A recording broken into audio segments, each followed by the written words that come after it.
Tiga. Halo semuanya, Perkenalkan, kami dari kelompok 5. Nama saya Putra Jeriko Natalen. Saya Milka Chandra. Saya Wendy Saningrum. Saya Elizabeth Una. Pada kesempatan kali ini kami akan mempresentasikan tugas mata kuliah penganggaran perusahaan dengan judul Strategi forecasting terhadap budget penjualan sebagai dasar perencanaan produksi di PT Lentera Karya Nusantara. Selamat menyaksikan. Assalamualaikum warahmatullahi wabarakatuh. Perkenalkan, nama saya Milka Chandra, perwakilan dari kelompok 5. Pada hari ini kami akan membahas makalah untuk pemenuhan tugas proyek dari mata kuliah penganggaran perusahaan dengan dosen pembimbing Ibu Dorit Hartini, Magister Akuntansi. Makalah yang akan kami ambil judulnya adalah Strategi Forecasting terhadap Budget Penjualan sebagai dasar perencanaan produksi di PT Lentera Karya Nusantara. Anggota kelompok kami terdiri dari saya sendiri Milka Chandra, Elizabeth Una, Putra Jeriko, dan Wendy Setianingrum. Berikut adalah latar belakang dari makalah kami. Yang pertama, pengertian forecast budget penjualan. Peramalan penjualan penting untuk menyusun anggaran yang tepat. Dengan menganalisis data penjualan sebelumnya, perusahaan dapat merencanakan lebih akurat, mengurangi risiko kelebihan stok, kesalahan target pasar, ketidaksesuaian kapasitas produksi, dan strategi promosi yang tidak efektif. Yang kedua, pada makalah ini kami menggunakan metode kuadrat terkecil. PT Lentera Karya Nusantara menggunakan metode kuadrat terkecil karena mampu menangkap pola pertumbuhan penjualan secara linear dan sesuai dengan tren pasar yang konsisten. Metode ini membantu perencana memprediksi penjualan mendatang secara lebih realistis untuk perencanaan anggaran jangka menengah. Yang ketiga, latar belakang pemilihan perusahaan. Produk plastik dipilih karena permintaannya fluktuatif dan produksinya butuh efisiensi tinggi. Oleh karena itu, forecasting dan budgeting penjualan untuk menjaga kesediaan produk, mencegah pemborosan, dan mendukung keputusan produksi yang tepat. Berikut ada produk-produknya. Di kode A ada food container, di kode B ada sendok plastik set. Produk pertama yaitu food container dengan kode A. Pada tahun 2025, perusahaan berencana menjual satu jenis barang dengan harga jual per unit sebesar Rp2.000. Harga jual per unit tiap bulan 2025 mendatang diperkirakan naik sebesar Rp1.000 dari bulan di belakangnya. Perkiraan penjualan 4 bulan berikutnya yaitu Juni 30%, Juli 25%, Agustus 20%, dan September 20%. Berikut adalah data penjualan dari bulan Februari sampai Mei 2025. Pada kolom pertama yaitu menunjukkan urutan bulan pertama sampai dengan bulan keempat. Bulan pertama atau Februari unit penjualan tercatat sebanyak 200 unit dengan harga per unit atau X sebesar 2.000. Total pendapatan yang diperoleh pada bulan tersebut adalah sebesar 400.000 yang berasal dari 200 unit dikalikan dengan harga per unit yaitu 2.000. Ramalan penjualan atau X2 adalah 4 juta. Diperoleh dari 2.000 dikali 2.000. Hasilnya adalah 4 juta. Penjualan yang masih rendah ini disebabkan oleh kurangnya kebutuhan masyarakat terhadap produk tersebut. Dikarenakan pada bulan tersebut bertepatan dengan perayaan Imlek, di mana masyarakat lebih fokus pada konsumsi makanan siap saji. Bulan 2 atau bulan Maret, unit penjualan meningkat menjadi 300 unit dengan harga per unit sebesar 3.000, sehingga menghasilkan total pendapatan atau XY sebesar 900.000. Dan ramalan penjualan atau X2 pada bulan ini adalah 9 juta. Kenaikan ini terjadi karena masyarakat mulai mempersiapkan kebutuhan sahur dan berbuka menjelang bulan Ramadan yang akan jatuh di bulan berikutnya, yaitu pada bulan April. Bulan ketiga atau April, unit penjualan kembali turun menjadi 200 unit dengan harga per unitnya sebesar 4.000 dan menghasilkan pendapatan atau XY sebesar 800.000 dan ramalan penjualan atau X2 pada bulan ini adalah 16 juta. Penurunan ini terjadi karena sebagian masyarakat telah membeli produk tersebut lebih awal pada bulan berikutnya yaitu bulan Maret. Sebagai bentuk antisipasi awal sebelum bulan puasa dimulai. Selanjutnya bulan 4 atau bulan Mei terjadi lonjakan penjualan dengan jumlah unit terjual sebanyak 400 unit dan harga per unit sebesar 5.000 serta menghasilkan pendapatan tertinggi atau XY-nya itu selama periode ini adalah 2 juta. Ramalan penjualan atau X2 pada bulan ini mencapai 25 juta. Peningkatan penjualan ini didorong oleh momen Idul Adha di mana produk ini sangat dibutuhkan untuk menyimpan dan membagikan daging kurban pada momen tersebut. Selanjutnya total jumlah unit yang terjual pada bulan pertama sampai dengan bulan keempat yaitu adalah sebesar 1.100 unit. Dengan total harga satuan atau X selama periode tersebut adalah 400.000, serta total pendapatan atau XY pada periode ini mencapai 4.100.000 dan total ramalan penjualan atau X2 mencapai 54 juta. Pada perhitungan forecast budget penjualan produk food container kode A, perusahaan tersebut menggunakan rumus regresi linear sederhana dengan metode kuadrat terkecil yaitu B sama dengan N sigma XY dikurang sigma X sigma Y. Dibagi N sigma X kuadrat dikurang sigma X pangkat 2. Di sini B itu adalah perubahan rata-rata penjualan, N adalah jumlah observasi, dalam hal ini adalah 4 bulan, Y-nya itu adalah jumlah unit penjualan yang akan diramalkan, sigma itu adalah jumlah keseluruhan, X adalah harga jual per unit sebagai variabel bebas, X kuadrat atau X2 ramalan penjualan, XY hasil X dikali Y atau harga jual dikali penjualan. Berikut adalah cara mencari nilai B. B sama dengan 4 itu didapat dari nilai N, 4.100.000 itu didapat dari sigma XY, dikurang 14.000, 14.000 itu didapat dari sigma X, dikali 1.100, 1.100 itu didapat dari sigma Y, dibagi 4-nya itu didapat dari N, 54 jutanya itu didapat dari sigma X kuadrat, dikurang 14.000, 14.000-nya itu didapat dari sigma harga. Selanjutnya hasil dari 4 dikali 4.100.000 adalah 16.400.000, dikurang dengan hasil 14.000 dikali 1.100, yaitu 15.400.000. Dibagi dengan hasil 4 dikali 54 juta, yaitu hasilnya 216 juta, dikurang dengan 14.000 kuadrat, hasilnya 196 juta. Selanjutnya hasil dari 16.400.000 dikurang 15.400.000 adalah 1 juta dibagi 20 juta, hasil dari 216 juta dikurang dengan 196 juta. Lalu nilai B-nya itu adalah 0,5. Selanjutnya, rumus mencari nilai A, yaitu A sama dengan sigma Y dibagi N dikurang B dikali sigma X dibagi N. A-nya itu apa? A-nya itu adalah nilai dasar penjualan jika harga sama dengan 0. Sebelumnya kita sudah mendapatkan hasil perhitungan dari nilai B, yaitu 0,05. Selanjutnya kita akan mencari nilai A-nya. A sama dengan 1.100 dibagi 4. Dikurang nilai B tadi 0,05 dikali 14.000 dibagi 4. Selanjutnya, hasil dari 1.100 dibagi 4 adalah 275 dikurang 0,05 dikali hasil dari 14.000 dibagi 4, yaitu 3.500. Selanjutnya, 275 dikurang hasil dari 0,05 dikali 3.500, yaitu 175. Dan hasil akhirnya adalah 100. Selanjutnya, rumus untuk mencari jumlah unit penjualan atau ramalan, yaitu Y sama dengan A ditambah BX. Y itu adalah jumlah unit penjualan, A itu adalah nilai dasar penjualan, B-nya itu adalah perubahan rata-rata penjualan, dan X adalah jumlah observasi, dalam hal ini bulan. Sebelumnya kita sudah mencari hasil perhitungan dari nilai B, yaitu 0,05, dan hasil perhitungan dari nilai A, yaitu 100. Selanjutnya, kita akan mencari jumlah unit penjualan atau ramalan, yaitu Y sama dengan 100 ditambah 0,05X. Selanjutnya, 100 ditambah 0,05 dikali 4. Hasilnya adalah 100 ditambah 0,2. Selanjutnya, hasil dari 100 ditambah 0,2 yaitu 100,2 unit. Selanjutnya, ramalan penjualan food container. Di sini kita menggunakan rumus dasar, yaitu presentasi ramalan penjualan nilai X dikali nilai Y dikali harga per unit. Yang kedua ada anggaran penjualan perkiraan bulan Juli. 25% dikali 100,2 unit dikali 6.000 sama dengan 150.300.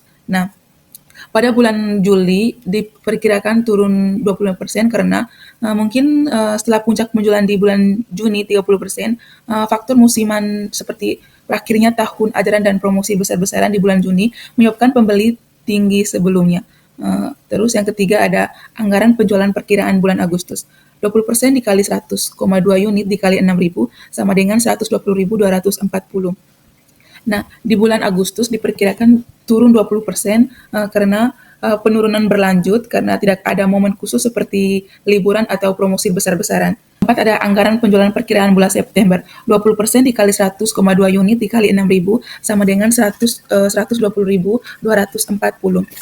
Mungkin diperkirakan turun 20% karena masih dalam masa low season, tidak ada faktor pendorong penjualan besar-besaran. Konsumen mungkin menahan belanja untuk persiapan akhir tahun atau promosi di bulan berikutnya, misalnya seperti di bulan Oktober sampai Desember. Kenapa harga pesanan tidak ada perubahan? Bulan Juni sampai September tidak ada high season sehingga perusahaan mencoba untuk menahan harga dan akan mengevaluasi tiap bulannya apakah harga akan naik atau tidak. Baik, selanjutnya saya akan menjelaskan produk kedua dari perusahaan kami, yaitu Sentuk Garpu Set dengan kode B. Pada tahun 2025, perusahaan berencana menjual satu jenis barang dengan harga jual per unit sebesar 4.000. Harga jual per unit tiap bulan tahun 2025 mendatang diperkirakan naik 2.000 dari bulan di belakangnya. Perkiraan penjualan 4 bulan berikutnya yaitu Juni 20%, Juli 30%, Agustus 25%, dan September 20%. Berikut data penjualan dari bulan Februari sampai Mei 2025. Seperti yang sudah dijelaskan oleh rekan saya sebelumnya, bahwa perusahaan kami menggunakan bulan-bulan high season atau bulan-bulan yang penuh dengan hari raya besar. Ada hari raya Imlek, ada puasa atau Ramadan, ada hari raya Idul Fitri atau Lebaran, Idul Adha, dan juga menjelang liburan anak-anak sekolah. Nah, pada perusahaan kami, kita menggunakan 4 sampel bulan, yaitu bulan Februari sampai Mei 2025. Dalam tabel berikut ini, N itu digambarkan sebagai jumlah observasi, dalam hal ini adalah bulan. Maka jumlah N kita adalah 4.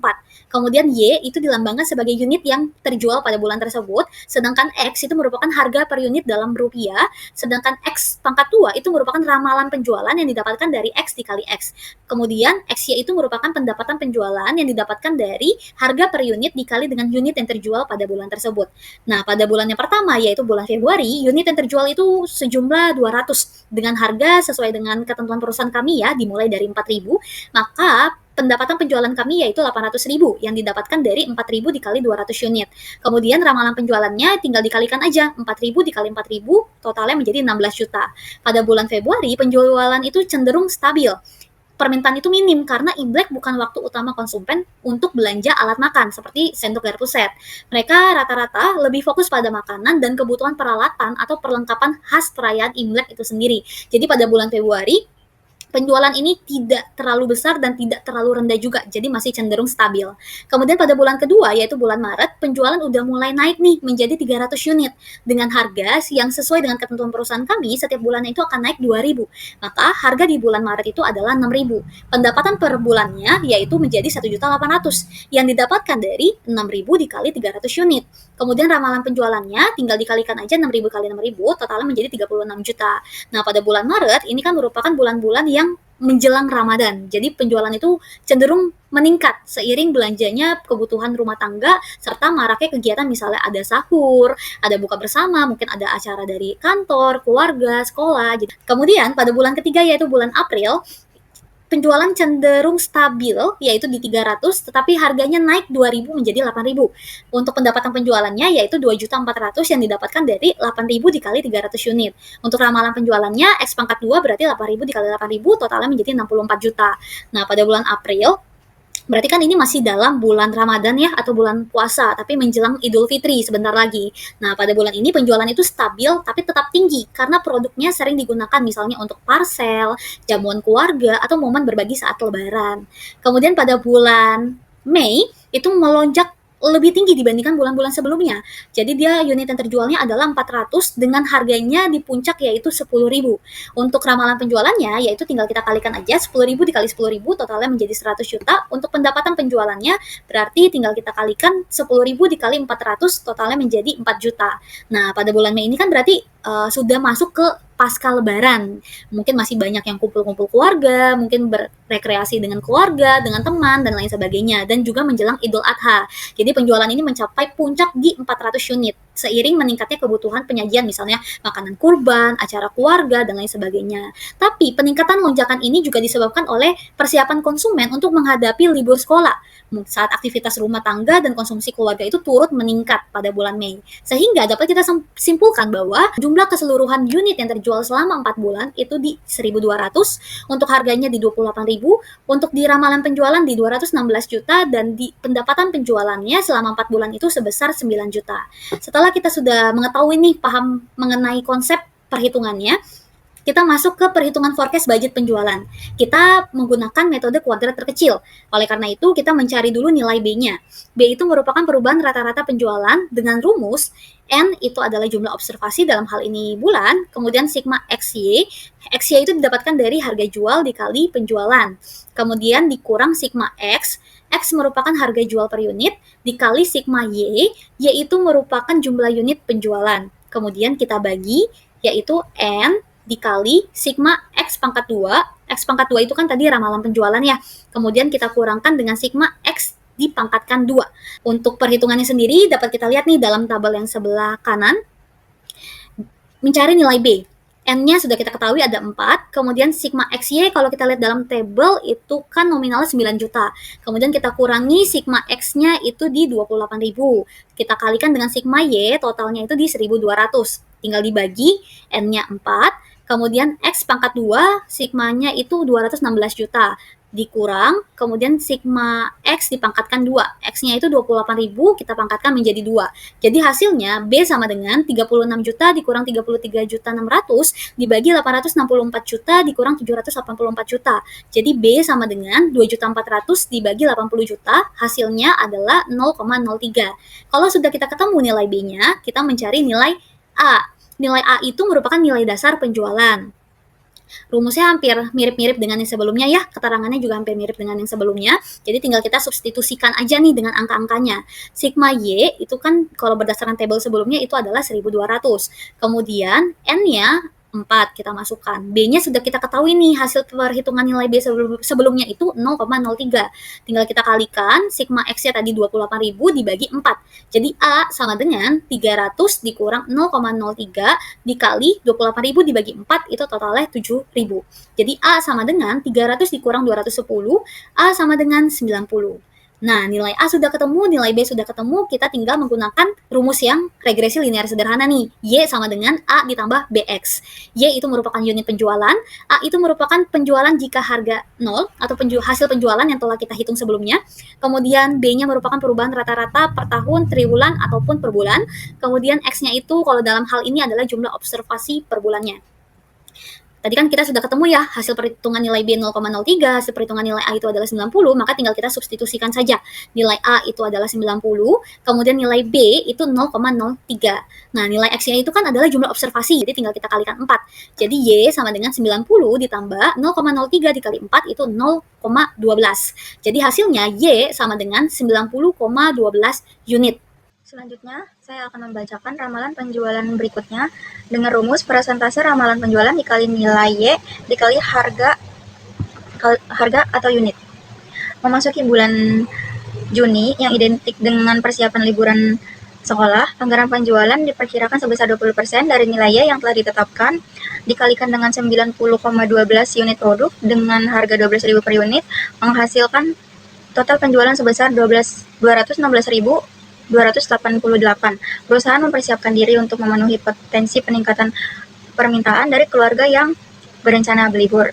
Lalu memasuki bulan Juli yang menandai dimulainya kembali aktivitas sekolah, proyeksi akan menjadi periode dengan anggaran penjualan tertinggi mencapai 30% dikali nilai Y, yaitu sekitar 90,12 unit produk dikalikan dengan 12.000 per unit, dengan total estimasi penjualan mencapai 324.432.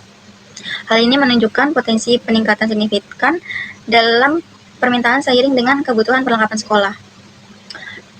Menyambut bulan Agustus yang meriah dengan perayaan Hari Kemerdekaan, anggaran penjualan bulan Agustus diperkirakan sebesar 25% dikalikan nilai Y dengan penjualan sekitar 90,12 unit, lalu dikalikan dengan harga produk sebesar 12.000 per unit, menghasilkan total penjualan sebesar 270.360. Untuk bulan September, yang secara umum tidak memiliki peringatan hari besar khusus, anggaran penjualan kembali diramalkan mengalami penurunan sebesar 20% dari nilai Y atau penjualan 90,12 unit dikalikan dengan harga produk sebesar 12.000 per unit, menghasilkan total estimasi penjualan sebesar 216.288. Mengapa perusahaan menahan harga 12.000 dimulai dari bulan Juni? Karena alasan strategi pemasaran atau persaingan pasar. Mengapa bulan Juli merupakan puncak prediksi? Karena produk merupakan barang yang mudah rusak, maka konsumen membeli untuk dipakai dan disimpan untuk dijadikan stok.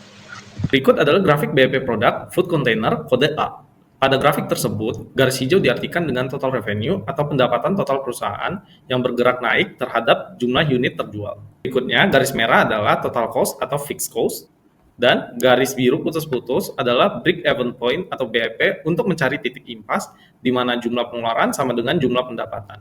Titik impas pada grafik tersebut terjadi ketika perusahaan menjual 783 unit dengan total pendapatan 2.934.000. Selanjutnya, mencari BEP dalam rupiah, rumusnya adalah fixed cost dibagi 1 min variable cost dibagi dengan total revenue. Di sini fixed cost-nya adalah 1.500.000 dibagi dengan 1 min 2 juta. 2 juta itu didapat dari variable cost dibagi dengan 4.100.000. Selanjutnya, 1.500.000 dibagi dengan 1 min Hasil dari 2 juta dibagi 4.100.000 adalah 0,4878. Selanjutnya 1.500.000 dibagi dengan 0,5122, hasilnya adalah 2.930.000. Lalu yang kedua adalah rumus untuk mencari BEP unit. Rumusnya yaitu BEP rupiah dibagi harga rata-rata per unit. Selanjutnya BEP rupiah dibagi total revenue dibagi unit terjual. Di sini BEP rupiahnya adalah 2.930.000 dibagi dengan total revenue-nya 4.100.000 dibagi unit terjualnya 1.100. Selanjutnya 2.930.000 dibagi dengan 3.700. 3.700 ini didapat dari 4.100.000 dibagi dengan 1.100. Dan hasil dari 2.930.000 dibagi dengan 3.700 adalah 793 unit. Selanjutnya saya akan menjelaskan grafik BEP pada produk sendok garpu set dengan kode B. Nah, sebelum kita masuk ke dalam perhitungan, kita perlu mengetahui beberapa unsur untuk menghitung BEP itu sendiri. Yang pertama itu adalah fixed cost atau biaya tetap. Ini merupakan biaya yang tidak dipengaruhi dari naik turunnya produksi. Contohnya gaji karyawan, biaya sewa, dan lain sebagainya. Kemudian dalam case ini, fixed cost-nya kita tentukan di 2.010.000. Lalu variable cost atau biaya yang berubah-ubah tergantung volume produksi atau penjualannya. Contohnya ada biaya bahan baku, biaya pengiriman, biaya BOP variabel lainnya, dan lain-lain. Untuk case ini, variable cost-nya kita tentukan di 2.090.000. Kemudian total revenue itu bisa kita lihat pada tabel data sebelumnya ya, yaitu di 9 juta. Kemudian unit terjualnya yaitu 1.200. Variable cost per unitnya tinggal kita bagi saja dari variable cost dibagi dengan unit terjual. Berarti 2.090.000 dibagi 1.200 totalnya di 1.700. Kemudian untuk mencari harga rata-rata per unit tinggal kita bagi saja total revenue dibagi dengan unit terjual. Berarti 9 juta dibagi 1.200 totalnya di 7.500. Nah, untuk memasuki titik BEP-nya kita perlu ada 2 langkah nih. Yang pertama kita harus mencari BEP rupiahnya dengan rumus fixed cost dibagi 1 dikurang variable cost dikurang total revenue. Fixed cost-nya kan sudah ada ya di 2.010.000, kemudian dibagi 1 dikurang variable cost-nya di 2.090.000, total revenue-nya di 9 juta. Jadi kita dapat hitung bahwa 2.010.000 per 1 dikurang 2.090.000 dibagi 9 juta, totalnya menjadi 0,2322. Kemudian kita hitung kembali, berarti di 2.010.000 per 0,7678 yang didapatkan dari 1 dikurang 0,2322. Kemudian BEP-nya dapat kita tentukan bahwa totalnya menjadi 2.618.000. Ini telah dilakukan pembulatan. Kemudian BEP per unit rumusnya adalah BEP rupiah dibagi harga rata-rata per unit. BEP rupiah kan sudah ditentukan ya di atas, yaitu di 2.618.000. Harga rata-rata per unit juga sudah kita tentukan sebelumnya, totalnya di 7.500. Jadi tinggal kita hitung aja nih, BEP per unit totalnya menjadi 349 unit. Dapat kita lihat di dalam grafik bahwa titik-titik putus-putusnya ini merupakan break even point-nya. Ada rupiah di sisi atas dan menyamping itu adalah unit terjual. Nah, kita dapat lihat BEP rupiahnya kan di 2.618.000. Maka titiknya itu dimulai dari 2 juta di atas 2.400 nih, melampung ke sebelah kanan. Kemudian BEP unitnya kan 349 unit. Berarti di antara 200 dan 400 dia melampung ke atas. Nah, ditemulah titik BEP, yaitu titik impasnya. Kalau untuk yang warna merah itu merupakan total cost atau total biaya yang dikeluarkan dari perusahaan ini. Kemudian kalau yang warna hijau itu kan total revenue kita di sekitar 9 juta ya. Jadi total pendapatan kita yang warna hijau ini dari nominal 0 sampai melambung tinggi ke atas menuju 9 juta sekian. Untuk food court yang terwakili dalam grafik kode A, titik impas dalam satuan rupiah, angka itu secara dengan penjualan sebanyak 793 unit produk. Informasi ini menerangkan bahwa perusahaan perlu menjual setidaknya 793 unit food container untuk dapat menutup seluruh biaya tetap dan biaya variabel yang terlibat dalam produksi dan penjualan produk tersebut. Untuk produk sendok garpu set yang diilustrasikan dalam grafik kode B, BEP tercapai dalam nilai penjualan sebesar 2.618.000. Jumlah penjualan ini setara dengan 349 unit produk. Produk garpu set ini memiliki karakteristik harga jual rata-rata per unit yang lebih tinggi dibanding dengan food container, yaitu sebesar 7.500. Meskipun demikian, biaya variabel per unit untuk sendok garpu set adalah 1.700, sedikit lebih rendah dibanding dengan biaya variabel per unit dari food container. Dapat disimpulkan bahwa yang pertama, Forecasting kuantitatif memberikan proyeksi penjualan yang lebih akurat, terutama saat momen musiman seperti Imlek, Lebaran, Ramadan, yang meningkatkan permintaan produk A dan B. Yang kedua, kenaikan harga bertahap menjaga pendapatan tetap naik meski penjualan unit menurun dengan penyesuaian harga 1.000 untuk produk A dan 2.000 untuk produk B per bulan. Manajemen persediaan mengikuti pada permintaan. Stok ditambah saat musim ramai dan dikurangi saat low season untuk mencegah overstock dan menjaga efisiensi. Demikian presentasi yang dapat kami sampaikan. Sekian presentasi dari kami. Semoga dapat dipahami dengan baik. Terima kasih.